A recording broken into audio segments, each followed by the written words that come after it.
কুমিল্লার বুড়িচংয়ের দুর্গত এলাকায় আছেন এই মুহূর্তে সহকর্মী মাহফুজ মিশু। যাচ্ছি মিশুর কাছে। মিশু, যেসব জায়গায় বাঁধ ভেঙেছে সেখানকার এখন এই মুহূর্তে কি অবস্থা এবং দুর্গতদের হাতে কি পর্যাপ্ত ত্রাণ পৌঁছাচ্ছে কিনা, ত্রাণ তৎপরতা উদ্ধার তৎপরতা কেমন চলছে জানাবেন। সময়টা দৌড়াবে প্রাণডাল, মুঠোই মুঠোই সময় পার।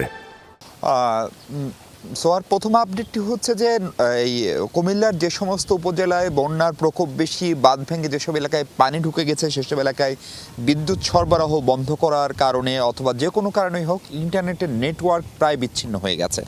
ফলে আমরা যখন একটু ভেতরের দিকে থাকছি তখন কোনোভাবেই মোবাইল নেটওয়ার্ক বা এখন যে আপনার সঙ্গে সরাসরি আমরা যে সম্প্রচারে আছি সেই নেটওয়ার্কটি পাচ্ছেন। ফলে আমরা একটু শহরের দিকে ফেরার চেষ্টা করছিলাম এবং সেখানেও যদি একটু দেখাই যে দেখেন এই ধানগুলো কিন্তু একদম পাকা, মানে কয়েকদিন পরেই এই ধানগুলো ওঠার কথা এবং এরকম বিস্তীর্ণ ধানের জমি রাস্তার পাশে সেগুলো কিন্তু একেবারে ডুবে গেছে। তার মানে হচ্ছে এই ধানের গাছগুলোর গোড়াটা যখন পচে যাবে তখন এই ধানটি আর পুষ্ট হবে না বা পরিপক্ক হবে না। তার মানে হচ্ছে এই যে বন্যার যে দীর্ঘমেয়াদী ক্ষয়ক্ষতি সেটি কিন্তু আস্তে আস্তে দৃশ্যমান হচ্ছে।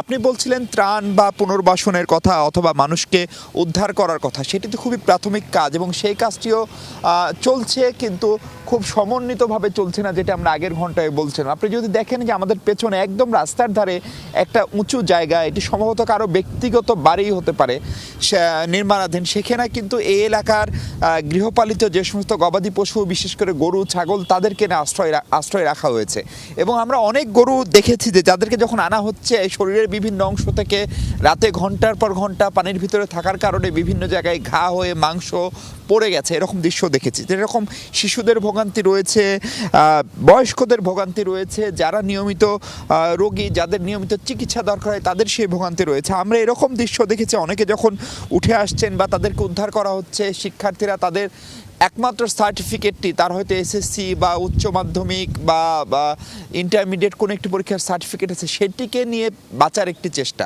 বড় ধাক্কাটি যেটি কুমিল্লার মানুষ এবার পেল, সেটির কারণ আমরা সুনির্দিষ্টভাবে এখনও হয়তো জানি না, যে এরকম বিপদটা আসলে এই পরিমাণ পানির তোর তারা দেখেনি। ফলে এই পুরো বিষয়টা নিয়ে ক্ষয়ক্ষতি নিরূপণ করা, জেলা প্রশাসনের সঙ্গে স্থানীয় জনসাধারণের, শিক্ষার্থীদের মিলে ক্ষয়ক্ষতিটা নিরূপণ করা জরুরি এবং সবার আগে জরুরি হচ্ছে যারা এখনও আটকা আছে, বিশেষ করে একটু গহীন এলাকায়, তাদেরকে আগে উদ্ধার করাটা সম্ভবত সবচেয়ে অগ্রাধিকার পাওয়া উচিত এবং সেই দাবি তারা সরকারের কাছে, সেনাবাহিনীর কাছে এবং শিক্ষার্থী সহ যারা মাঠে সক্রিয় আছে সবার কাছে তারা জানাচ্ছেন।